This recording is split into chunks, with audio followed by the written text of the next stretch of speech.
জয় নিতাই, জয় গৌর, জয় জয় শ্রী রাধেশ্যাম। সকল ভক্তবৃন্দের চরণে ধন্যবাদ প্রণাম জানিয়ে আজ বৈশাখ মাসের মাহাত্ম্য সম্পর্কে সংক্ষেপে আলোচনা করব। আজ 1433 সনের পয়লা বৈশাখ, অর্থাৎ বছরের আজ প্রথম দিন। এই বছরের বাংলা নববর্ষে এই প্রথম দিনে অর্থাৎ পয়লা বৈশাখে সকলকে অনেক অনেক শুভেচ্ছা এবং ধন্যবাদ জানাই, অভিনন্দন জানাই। বৈশাখ মাসের যে মাহাত্ম্য, সেই মাহাত্ম্যে শাস্ত্রে যে বর্ণিত আছে সেইখান থেকে খুব অল্প সংখ্যক গুটি কয়েক কথা তুলে ধরছি। আমাদের 12টা যে মাস আছে, এই 12টা মাসের মধ্যে সব থেকে 3টে মাসকে বেশি গুরুত্বপূর্ণভাবে বলা হয়েছে। বৈশাখ মাস, কার্তিক মাস এবং মাঘ মাস। বৈশাখ মাসকে মধুসূদন মাস বলা হয়। বিশাখা নক্ষত্র, শাস্ত্র থেকে কিন্তু এই বৈশাখ মাস এসছে। সমস্ত যে মাসের নামগুলো নামকরণ হয়েছে সব কিন্তু শাস্ত্র থেকে এসছে। বিশাখা নক্ষত্র থেকে বৈশাখ মাসের নামকরণ হয়েছে। এই বৈশাখ মাসে সূর্য মেষ রাশিতে গমন করে, তার জন্যে সূর্যের প্রখরতর যে রৌদ্রের যে তাপমাত্রা প্রচণ্ডভাবে বৃদ্ধি পায়, তার ফলে প্রচণ্ড গরম দেখা দেয়। এই 1433 সনে বৈশাখ মাসে অনেক অনেক মাহাত্ম্য আছে। তার মধ্যে বিশেষ কয়েকটি মাহাত্ম্যের কথা বলব। তার আগে বলি, এই বছরটি মানে কে কোন যে গ্রহগুলো থাকে, যে কে কোন ভাবে তার আসন অলঙ্কৃত করেছেন। রবি রাজা, বুধ মন্ত্রী, শনি জলাধিপতি এবং মঙ্গল হচ্ছে শস্যাধিপতি। এই বৈশাখ মাসে প্রচণ্ড রোদের যে তাপ, প্রখরতর তাপ, তার জন্যে সকলকে যে প্রথমে দান করা দরকার বা কর্তব্য, সেটা হচ্ছে পশু পাখি, বৃক্ষ, মানুষ, জীবজন্তু, সেটা হচ্ছে জল এবং ছায়া। জলদান, এই জলদানের অনেক অনেক মাহাত্ম্য আছে। তুলসীতে জলদানের অনেক মাহাত্ম্য কথা বলা আছে। তুলসী পরিক্রমা, তুলসী জলদান, তুলসী পূজন, এটা প্রত্যেক দিনই করা কর্তব্য। বৈশাখ মাসে অতিরিক্ত প্রখর যে সূর্যের তেজ, তার জন্য জলধারা যে দেওয়া যায়, সব সময়ে জল যাবে, যাতে বিন্দে দেবী যাতে কোনো সমস্যা না থাকে। যাতে তুলসী গাছ যদি এই বৈশাখ মাসে কোনো গৃহে জলাভাবে যদি পেয়ে যায়, অর্থাৎ সেই গাছটা যদি শুকিয়ে যায়, তাহলে সে ঘরে কিন্তু অমঙ্গল দেখা দেবে। এই বৈশাখ মাসে প্রাতঃস্নানে অনেক মাহাত্ম্য আছে। পদ্মপুরাণে পাতালখণ্ডে নারদ তম্বরী সংবাদে বলা আছে, বৈশাখ মাসে আদিদেব মেষ রাশিস্থ হইলে শ্রীহরির প্রীতির্থ কেশব্রতে অনুষ্ঠান করিবে। আর এই মাসে তিল, ঘৃত ইত্যাদি দ্রব্য বৈশাখ মাসে প্রদান করিলে উক্ত দান দ্বারা কোটি জন্মার্জিত পাপের ক্ষয় হয়। পাদুকা দান, ব্রাহ্মণকে অন্নদান, ছত্রদান অর্থাৎ ছাতা, পাদুকা, এসব দানে কিন্তু অনেক মাহাত্ম্য আছে। ব্রহ্মচর্য এবং ইন্দ্রিয় সংযম, ব্রহ্মচর্যেরও প্রচুর মাহাত্ম্য। ব্রহ্মচর্য শুধু বৈশাখ মাসেই পালন করব, বাকি দিনগুলো নয়। ব্রহ্মচর্য শুধু বীর্য ধারণা ব্রহ্মচর্য নয়, শুধু বীর্য ধারণের সাথে সাথে সত্য প্রিয়হিতকার বাক্য ব্যবহার, যে বাক্যেতে নাই হয় উদ্বেগ কাহার।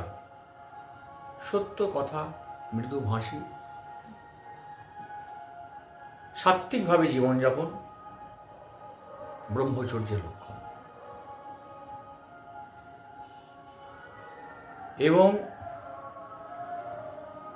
কলস দান, অর্থাৎ কুম্ভ বলি, কলস যে পাত্রে জল রাখা যায় সে কলস দান, তিল দান, এর অনেক অনেক মাহাত্ম্য আছে। এবং প্রাতঃস্নান, প্রাতঃস্নানে বলা আছে প্রাতঃস্নান করার পরে যত পা ফেলবে সে স্নানাগার থেকে হোক বা কোনো পুকুর থেকে বা নদী থেকে বা গঙ্গা স্নান থেকে, যেখান থেকেই হোক, যত পা ফেলবে স্নান করার পরে সেই রুম অর্থাৎ যেখানে যাবে সেই অবধি তত 10,000 অশ্বমেধ যজ্ঞের ফল পাবে। এক একটা স্টেপ স্নানাগার থেকে। বৈশাখ মাস খুবই গুরুত্বপূর্ণ মাস। এই মাসে অধিক অধিক পরিমাণে হরিনাম জপ, যে যত সংখ্যক হরিনাম জপ করবে তার থেকে যেন বেশি সংখ্যক হরিনাম জপ করা যায়। এবং যারা জপ শুরু করেনি তাদের ক্ষেত্রে বলবো এই মাস থেকে জপ যেন তারা শুরু করে। এবং কণ্ঠীমালা, সে কণ্ঠীমালা তারা ধারণ করতে পারে। কাউকে জপমালা, সাক্ষীমালা কাউকে দান করতে পারে, তার অনেক অনেক মাহাত্ম্য আছে।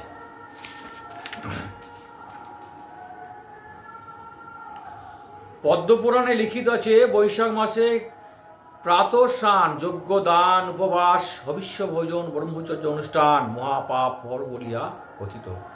আরও লিখিত আছে পূর্ণ বৈশাখ মাস প্রত্যহ প্রাতঃস্নান, ইন্দ্রিয় সংযম, জপ ও হবিষ্য সেবন করিলে এবং শান্ত ভাব অথবা নক্তভোজী ও অযাচিত প্রতি হইয়া অবস্থিত করেন, তাহার যাবতীয় অভীষ্ট সিদ্ধি হয়। বরাহ পুরাণে পিতৃ সংবাদে লিখিত আছে যে ব্যক্তি বৈশাখ মাসে ভক্তি সহকারে দ্বিজাতিগণকে ভোজন করায়া থাকেন, প্রত্যেক গ্রাসে যুগ পরিমাণে তদীয় পিতৃবর্গের তৃপ্তি সাধিত হয়। যাহারা বৈশাখ মাসে মধু দ্রব্য প্রদান, আহরিয় জবান্ন, তিল, বাড়িপাত্র, ছত্র, বসন ও পাদুকা প্রদান করেন, তাহাদিকে ধন্য বাধাও বলা যায়। ওই সমস্ত দান দ্বারা শ্রীহরি প্রীত থাকেন। এইরূপ করিলে যে পুণ্য সঞ্চয় হয় শতকোটি বর্ষেও তা গণনা করা যায় না। সুতরাং অধিক অধিক পরিমাণে হরিনাম জপ করতে হবে। বৈশাখ মাসের যে মাহাত্ম্য, সেই মাহাত্ম্যের অনেক অনেক বর্ণনা করা আছে।